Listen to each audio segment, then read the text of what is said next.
Mr. Pearce. Thank you, Madam Chair. Thank you, Governor. I think our friend from Colorado got it just right. You're in kind of a pickle here.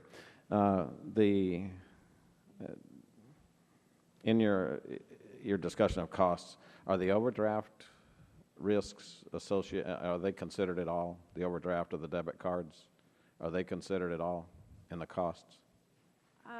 I am not exactly certain what we did on that. My recollection is that that might have been something that we put out for comment, but I think I need to get back to you on that.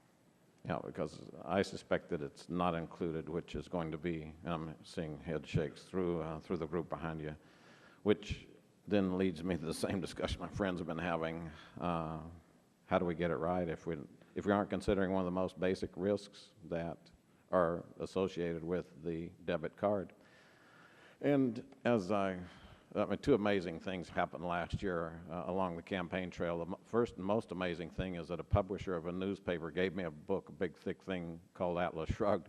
The second amazing thing was I actually read some of it, and I was amazed at sitting here listening to your reading of the law of what constitutes fraud and doesn't. Sounded just like page 864 out of this book from the 1950s, talking about the government getting into the manipulation of the market. And so as I sit here and think, the market should be deciding who can run their affairs very well. They don't have to read that big, thick book, and they don't have to target it and get it right. They either get it right or go broke if they don't figure all the costs. And so we're asking you, the government, to, and I'll use your words, set standards, which in effect sets the price. You seem to want to not allow the word to be used, so you're going to set standards, which then sets the price that should be set by a market. And in that setting of standards, you, one of the deciders, is not even certain that one of the huge risks, and because people do, they overdraft and they can't get, the banks right now tell me they don't have any protection against it, no ability to reclaim that.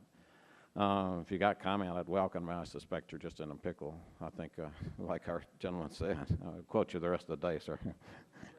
You have any comment? I mean, is that a fair concern on the part of the banks that they're stuck with the overdrafts without being able to go back and get it?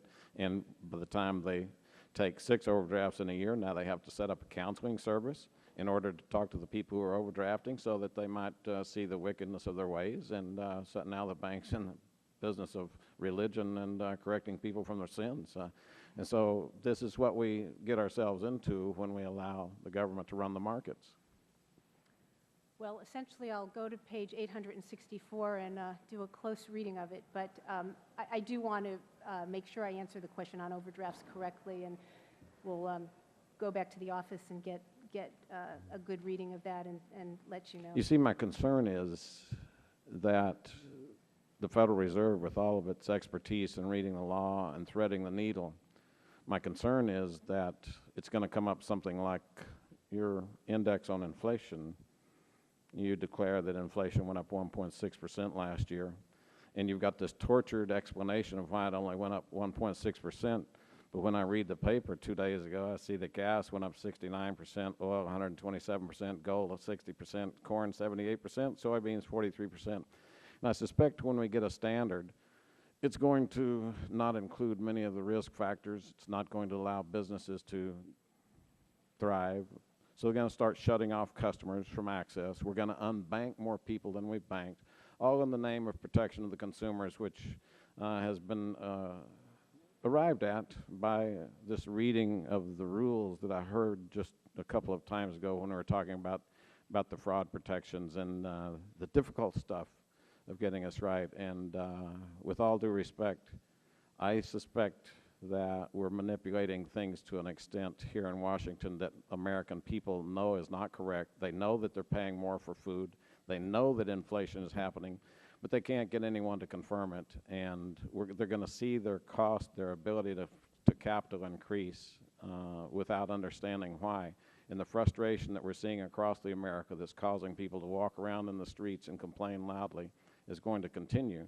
And we're going to be up here setting standards and making sure we follow exactly the definitions that will make everybody feel really good. So you're welcome to respond and to disagree or whatever. Thank you. Do you have a comment, or? No, I obviously take what you're saying very, very seriously, and do want to underscore that, you know, Congress has quite a bit of prerogative in terms of rulemaking and lawmaking, and this is the law, and if there are changes that you'd like to see in it, we will, of course, faithfully execute upon them. Thank you.